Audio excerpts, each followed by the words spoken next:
Now, being a realtor for 19 years, I get a lot of questions, but probably the most common question I honestly get for 19 years and probably for the rest of my career is, what homes should I stay away from? Which homes should I not buy? So I don't know why I've never done a video on this before, but now we are finally doing it. This is the video that you want to watch because we're going to talk about the pitfalls of buying real estate and which properties you should try to avoid. And just a quick note, we're going to keep this very property specific. This is not about demographics or people at all. This is about the actual property itself and what are some things to be on the lookout for when you're looking to purchase that property. See, there's nothing better than handing someone a set of keys when they have just closed on their first house or their second house or any house for that matter, because this is the American dream. And in my role as a realtor with Real Broker for 19 years, I have been able to see thousands of people experience that American dream, and it is awesome and never gets old. It's what I'm passionate about doing. So doing this 19 years, I've seen it all. I've seen a high market, a low market, a really low market, all the way back up now into the new height of the American housing market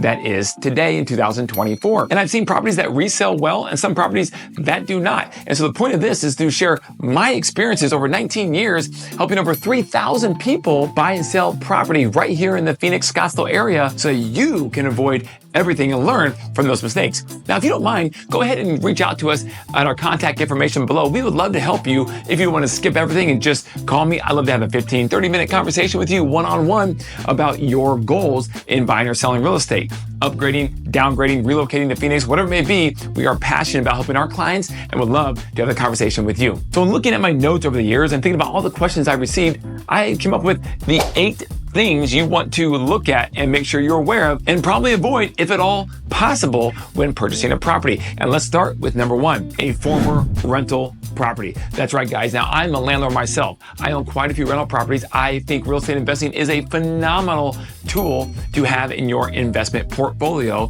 However, not all landlords are created equal by any stretch of the imagination. Some don't do any maintenance. Some don't do any deferred maintenance. Some don't do anything literally with the property. Some are out-of-state landlords, in-state landlords. At the end of the day, it doesn't matter because you can still choose, whether, no matter where you live as a landlord, to keep the property upkept and in safe condition. And there's a lot of properties that simply are not. And so if you like a property, it's a former rental house, that doesn't mean necessarily you just run for the hills and just be done with it. But there's certain questions you need to ask. You need to get the disclosure statements. You need to go through the inspection process. One little trick that we found out is ask the property manager or listing agent of that property, did the landlord have a home warranty? Because see, there's different levels of this. Some landlords have nothing and did nothing. Some landlords had nothing in terms of home warranty, but did a lot of things and the house is in great condition. You'll see it right away when you walk in the door. Other landlords had a home warranty and did a bare minimum and just patch things because they wouldn't replace anything and the home warranty wouldn't agree to do it. And so you have to be on the lookout for things like that, especially when it comes to things you cannot see, the mechanical issues, things of that nature. So just know that if you're going to buy a house that's a former rental, it probably wasn't taken care of the best. It was probably lived in hard. And there are some things that are probably going to start happening to the property, deferred maintenance, that if you can't pick it up on an inspection, potentially could be coming down the pike later. The second thing is going to be a flipped property. Now, this doesn't mean you should absolutely avoid all flipped properties because there's quite a few of those out there and a lot of times they look really nice, but that's the problem. Have you ever heard of the saying, put lipstick on a pig? Yeah, that's like very prevalent in the flipped housing industry because that's a lot of times what most flippers will do. Now, not all flippers will do this. A lot of flippers take good care of everything and want to deliver a great product to the next home buyer. And they buy the house right so that therefore they can do that. But a lot of flippers just want to make a quick buck and they may not buy the house right, realize that their profit margin is being squeezed.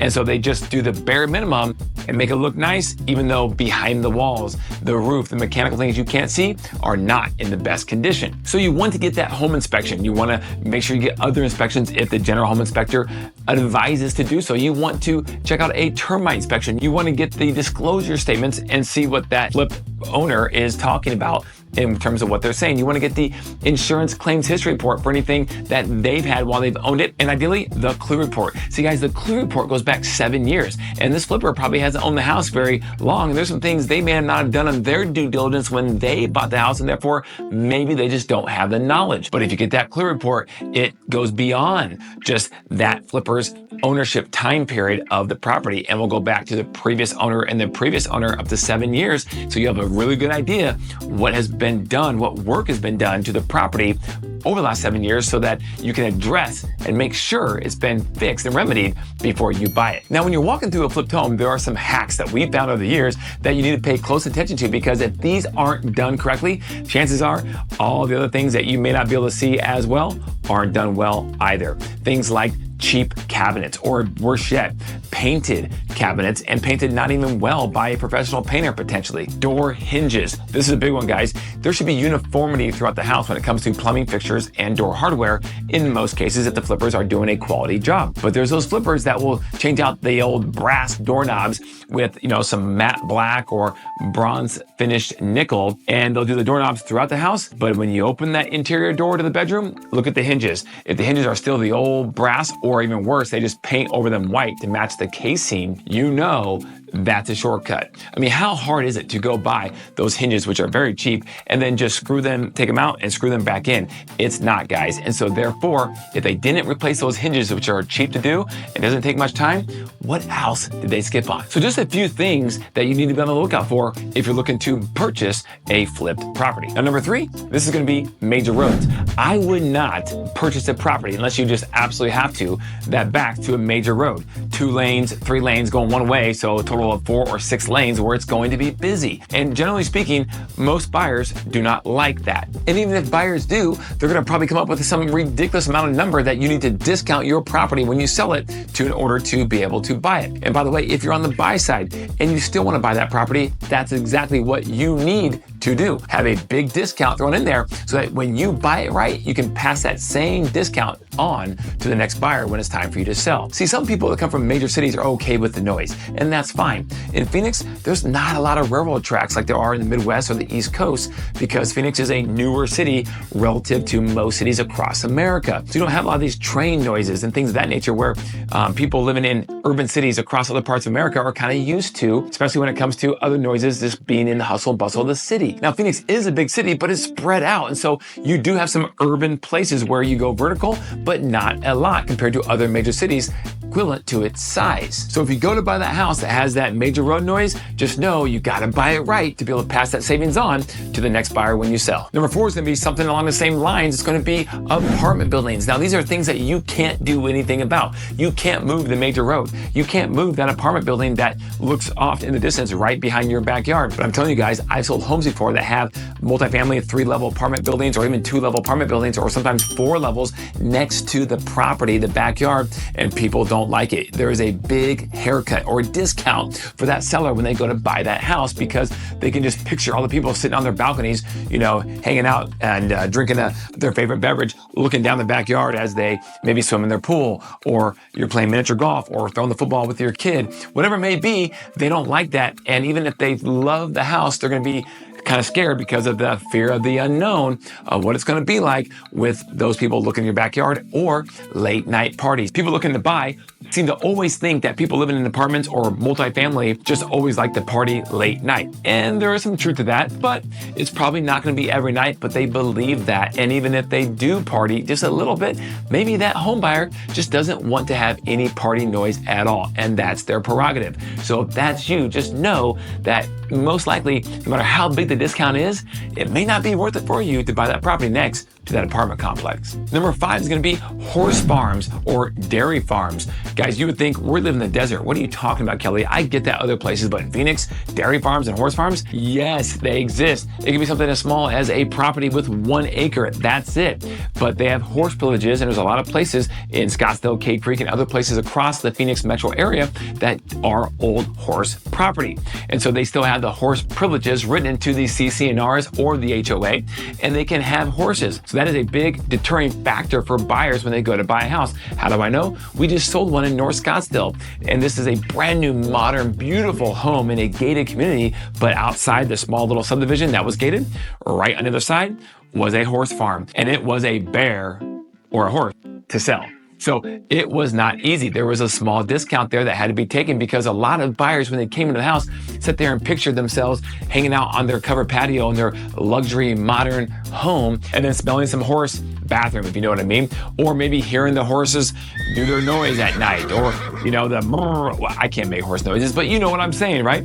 And so they didn't want that. And so if you walk into a property or you see something on a GPS and right next to it is a horse farm, you may not want to go ahead and purchase that property. And dairy farms, yes, in the Southeast Valley. If you look at the map right here, you can see down Chandler and Gilbert, this whole Southeast Valley, there are still some dairy farms that are in operational effect. A lot of them have actually discontinued or bought out by developers, and they built houses on these old dairy farm lands, but there are still some down there, and when the wind blows just right, whew, it's not pretty and it does not smell good. It's not always like that, but if you're in close proximity, that is something that you need to make sure you get disclosures on from the seller and are fully aware of that. And these are things that we all help you with when it comes to buying a house in the Phoenix area, because we've been doing this 19 plus years.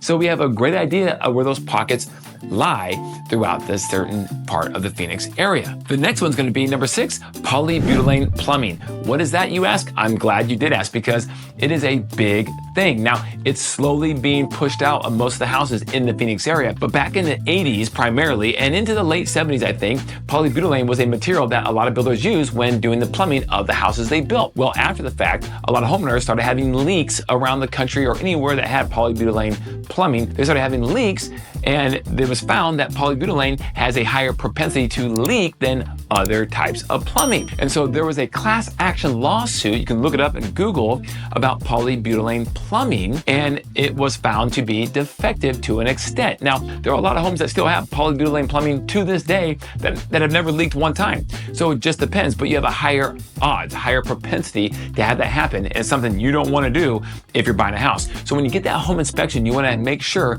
you have the home inspector check the type of plumbing, and if it's polybutylene, I would highly suggest to ask the seller to replumb the entire house and get rid of it, because it's something you don't want on your hands as a homeowner, because that's a very expensive item to fix. Now, number 7 is going to be your main sewer line. Now, you would think this would be obvious, but the amount of people that we help purchase a property that when we advise them to inspect it, they go, wait, you want me to pay to have my sewer line inspected? Yes, we do. Now, you don't have to, but it's your choice, but we would advise that because you never know what you're going to find. Even the newer plumbing lines has tree roots going through it sometimes, and your insurance typically will not cover any plumbing leaks from your edge of your front door, your house, to the street in your yard where that main plumbing line is running out to the main city sewer. And if they don't cover it, it's highly expensive. We're talking multiple thousands of dollars. It could be $6,000, $5,000, $6,000, $7,000, somewhere in that ballpark, plus or minus, just depends on your setup. So you don't want that to happen.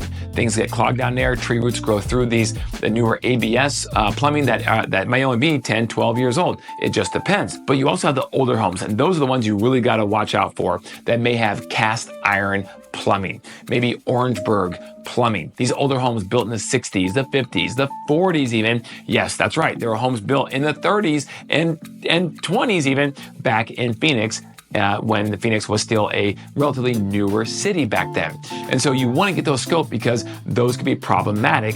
And over time, a lot of that material kind of dissipates, even if you don't have any type of outside force like tree roots affecting it. So you want to have that scoped. You want to know what you're buying, because if you don't get that done, that's a big ticket item that will cost a lot of money. Speaking of big ticket items, let's go to number 8, which is just that. Now, this is a little more of a general category, but this does include a few things that I want to make sure we talk about. Number 1, the roof. The roof is the single most biggest deal killer of all time that we found in my 19 years of selling real estate, that if there's not some negotiation where the seller fixes part of it, the buyers will walk the majority of the time, because that's a big ticket item that's very expensive. So you want to make sure that the roof is inspected and in good shape. Speaking of the roof, cut trusses are another one. Believe it or not, there are a lot of cut trusses below the attic here that may have been cut by some homeowner in the past for some some reason, you'd be surprised. Maybe they had to get more storage shoved up there, or they had all kinds of things, guys. So you just want to have those inspected. And if they're cut, you need to have a structural engineer come out to put a stamp back on it to make sure it's supported correctly, because the last thing you want is a part of your roof caving in. The next one is the air conditioner, guys. Air conditioning units in Phoenix are paramount. It is hot in Phoenix, so you gotta have a good AC. And they can be very expensive. One unit could be anywhere from $7,000 to $20,000, depending on what kind of unit you go with. So you want to inspect your AC and make sure they're in good shape and serviced correctly. And the last big ticket item that we'll just stop right here with is black mold. Guys, you don't want mold at all. And overall, Phoenix being a dry climate doesn't have probably as much mold issues that other places across the country do, but you still have that aspect where you can get black mold, because any place that has a wet, damped area potentially has that ability to have mold that doesn't have airflow going through it. So when you come out of a shower and you had the old builder tract home that had carpet right outside the shower when they first built this house, because there was no upgrades that the homeowner wanted to do at the time, that's a problem. As you're dripping water off your body onto that carpet below over time, there could be some black mold there. Anytime there's a leak, a roof leak, or maybe a faucet leak below the cabinets, you have to be careful, because over time, black mold could form. And when you have that situation, you want to make sure it is remediated by a professional to make sure there's no spores in the air, make sure you don't have any longer term lingering issues that could come from having that black mold. So again, that's part of the inspection process that we help set up for you to make sure that you know there's no black mold in your house before you buy it. Whew, that was a lot. Hope you guys got all those 8 things, because they're very important when you look to buy a house in Phoenix. So if you have any other questions about buying properties, selling properties, whatever it may be, I would love to chat with you further about it. Give me a call at 480-660-5974. Reach out to us at the contact information below on the screen. I hope you're enjoying our videos, guys. And if you want to know more about everything Phoenix, no pun intended, or maybe just a little bit, check out our playlist right here. Oh, and don't forget, call me.